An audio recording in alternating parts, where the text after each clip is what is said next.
Getting married or buying a home is a major turning point in one's life. It's supposed to be a joyous occasion and should change your life for the better.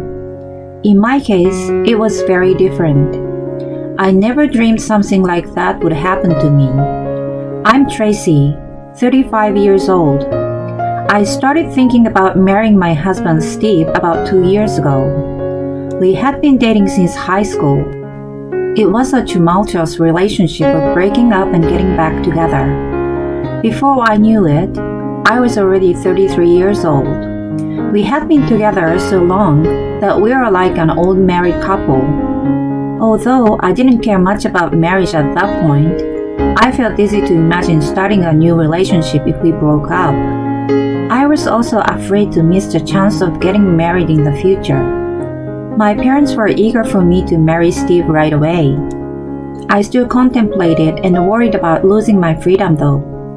I spanked Steve's butt and we finally got married the year before. We had already been living together, so the marriage didn't make a difference in our lifestyle. Only my parents seemed to be relieved that I got it done. They had been concerned and been asking me ever since my older sister got married. Are you on track? When will you get married? It seems that they were waiting for their grandchildren to come next.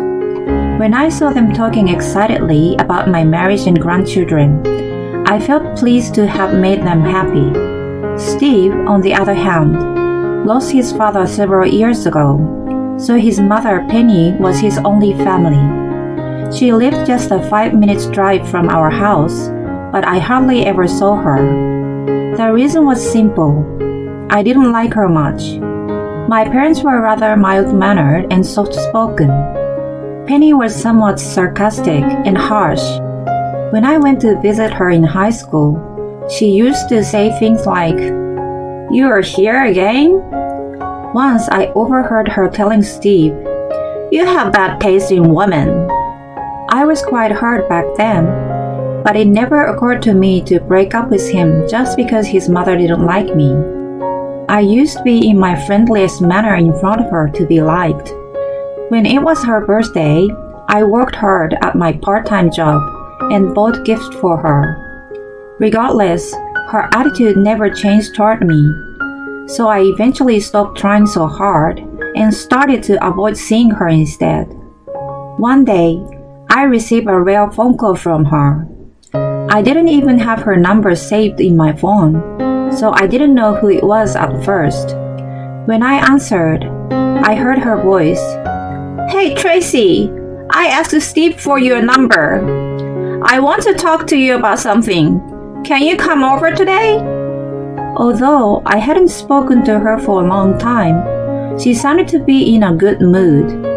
Since I had been avoiding her, I felt a little relieved that she might have been happy about our marriage. "Okay, I will come after I finish my work." I was a freelance web designer. I used to work for a company, but I became independent after I made good connections. Thankfully, my income was more than twice as much as when I was an employee. I worked from home and was able to adjust my hours to suit my needs. However, I had to do my chores as well. "Then can you come over in the evening?" Penny asked me. "I have to prepare dinner." I was about to refuse. "Steve will probably be working late tonight, so I think he will have dinner outside."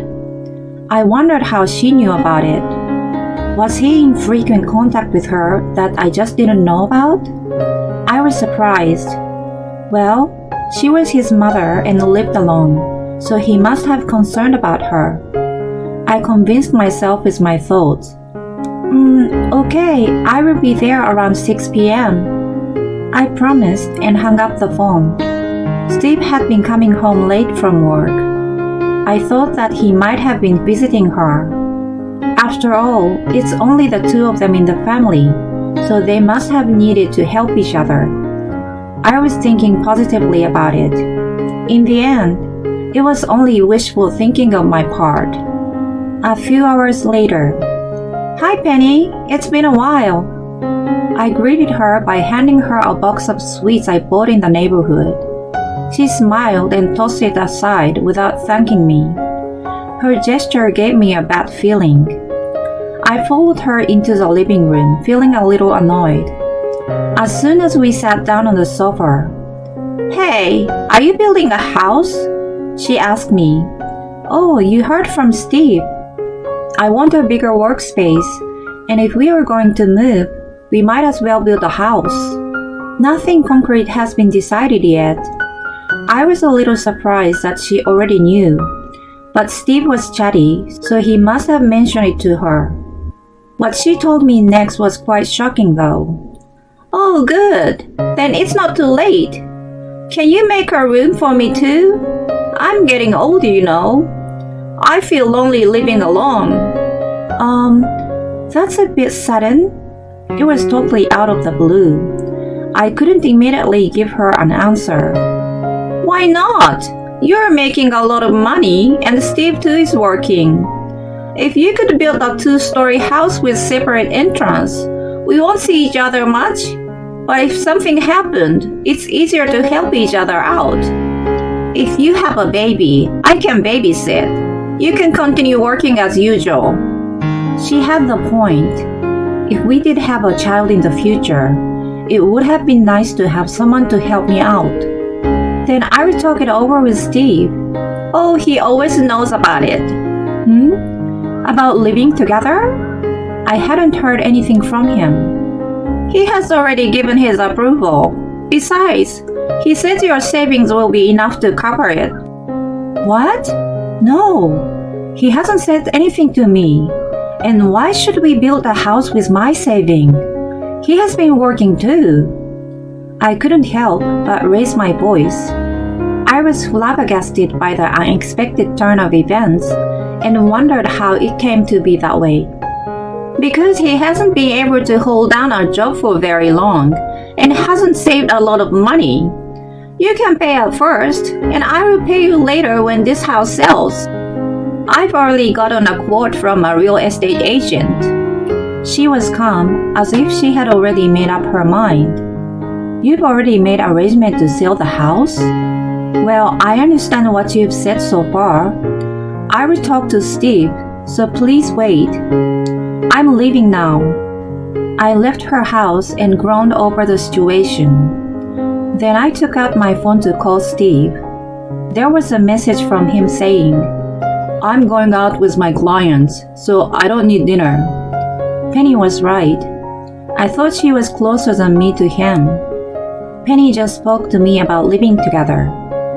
I sent a reply, but it didn't get 2 ticks. In the end, he didn't return home until after midnight. I wanted to discuss the matter with him as soon as possible, but he was coming home late every day, and we couldn't find time to talk. I was freaking out that Penny was going to sell the house at any moment. I threatened him by saying that if he wasn't home on Sunday, we weren't going to build a new house. And the day came. Steve had been playing video games in his pajamas since morning. "Hey, what are we going to do about the house?" "Oh no, I'm already busted." He was so engrossed in the game that the conversation didn't go anywhere. "Hey, are you listening to me? I've been thinking about the mortgage. From the beginning again." I was getting irritated. I didn't want him to complain later that he wasn't aware of anything, so I recorded the audio while I explained about the mortgage. "So that's the type of mortgage we are going to get. Don't complain about it later, okay?" "What the hell is this stupid game? Let's play a different one." I was beginning to wonder if our marriage was a good idea. At that moment, Steve's cell phone got a notification ring. "I'm going to step out for a bit." He got dressed and went out. I didn't think anything of it other than he was so carefree, but I should have suspected him at that point. I contemplated the house a lot and agreed with what Penny said. I tried to think positively that living together would have been more comfortable than I expected, and we decided to build a 2-story house in the end. In any case, I was very happy to have a new home of my own. The exterior was completed, and then the interior was done. The dream home was steadily becoming a reality. Steve left everything to me, saying he had no idea and was too busy. When I needed a signature from the head of the household, he signed quickly as directed without even trying to read the contents. Although I was annoyed by his aloofness, he left me alone to do whatever and however I wanted. From the start of construction to the completion, everything went smoothly as I had imagined. Finally, the day of the handover arrived. On that day, Steve and Penny went to the real estate agency to get the new keys. I had to work, so I headed straight there after meeting with the client. When I arrived, they were already waiting in the front. Whoa, it's finally done! Our own home! My ideal house, amazing! I'm so happy! I ran up to them in excitement. It's true, it's a big, beautiful house. It's magnificent. I don't know how to thank you. Thank you for everything until now, Tracy. Penny happily mentioned. Until now? Do you mean the procedures? It was a lot of stress, but when I saw this house, all that was blown away. I exclaimed. Well, I'm sorry, but can you also blow away with the feelings? Excuse me? I just stood there not understanding what he meant. Hello? A woman came out of the car. She is the daughter of the president of my work. I want to marry her. Please divorce me. He said it like he was just canceling a date with me. I was at a loss for words when Penny spoke. So that's that. You're nothing compared to the boss' daughter. He's going to get a promotion in the company, so you should understand and back off. Oh, but the mortgage on the house is in your name, right? I will thank you for that. No way, you're kidding. So you knew it too, Penny? You two were in on it together. That's terrible. You've been home late. Was it because you were seeing this woman? How dare you? I was so confused by what was going on that I just blurted out whatever came to mind. The woman was outrageous too. It is what it is. I'm sorry. How could she take someone's husband and act nonchalantly?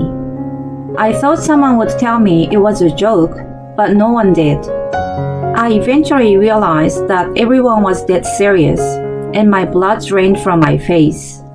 I was in tears of defeat, unable to step foot inside my new home, and left the place hearing their laughter. I spent 3 days and 3 nights crying, but my parents helped me regain my strength. I eventually went back to work and kept myself busy tackling the work that had piled up. Fortunately, I didn't have time to ponder about the calamity, but when it popped even a second into my mind, I felt great distress. I wasn't just going to cry myself to sleep. I didn't plan to forgive them so easily. Then I was offered a new project with the biggest paycheck ever. It was an opportunity for a fresh start. I fell behind Steve, who moved his stuff out first, but I moved into a beautiful luxury apartment. When my move was done and settled, I decided to start my revenge against him.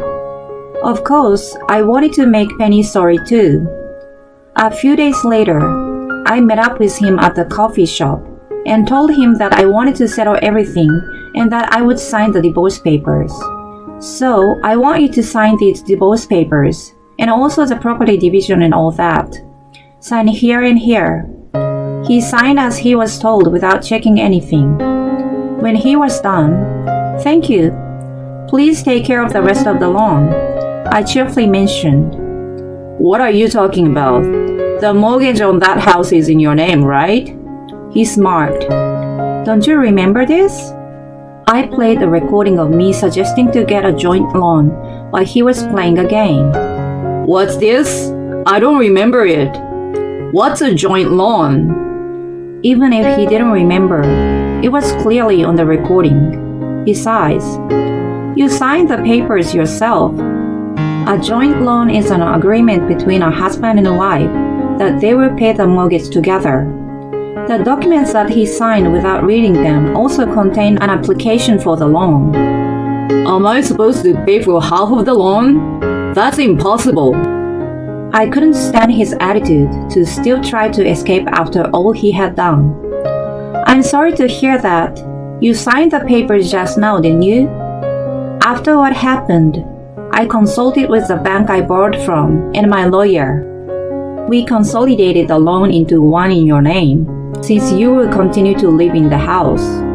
You're going to have to pay for everything. What are you talking about? You can't do. I could do it. My parents were out of the world furious. You know my father was a banker, right? His ex-subordinates hold high positions now. One of them took care of the loan stuff for me. He was the one who advised me on the joint loan. So I told him everything that had happened, and he told me how to transfer the mortgage to you. Steve's face grew paler by the second. Wait, you didn't. Actually, I tried living with the boss's daughter, but things didn't work out. She's back at her parents' house right now. The president is angry with me. He said he was going to cancel my promotion. I'm not getting a raise, and if we don't reconcile, I won't be able to stay at the company. I could care less. I was betrayed by him in front of me, a guy I had been with for years. Suck it up. You will get the loan documents in the mail later. You can take care of the rest. It's none of my business now. Honey, don't say that. Help me. He started crying in the cafe, and people around him were staring at him. He was about to say something, but I didn't want to hear anything else. I hoped he would be punished for treating me like a cash machine. After I walked a few steps away from the table, I realized that I forgot to leave money for the coffee and went back. It's just a coffee. I will pay for it, Steve mumbled. After all the talk about hundreds of thousands of dollars, it may not be a big deal. I just don't want to owe you even a penny. Tears welled up in his eyes again. A grown man crying in a coffee shop was a hideous sight. I quietly put the $10 bill on the table and left. A few months later, the house is up for sale.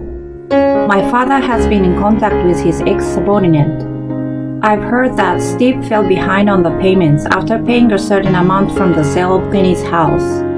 He resigned from his job, so I assume that the woman dumped him. I wonder what he's going to do with the rest of the loan until he finds a buyer. He has been unable to find a job and currently have no income, so he's living in a small apartment with Penny. She's working as a cleaner to make ends meet. As for me, my work is going well, and I'm busy but fulfilled every day. I'm increasingly being entrusted with web designers for major companies. I recently worked on a corporate website. The irony was that it was a page for a major real estate company's family home campaign. In any case, it is a joy to see my parents happy when they see what I have created. As my network of business contacts expands, I've met a guy who catches my attention. He is a hard-working competitor. I'm 35 years old now. I can start over however I want. It's up to the person to decide where life starts to get interesting.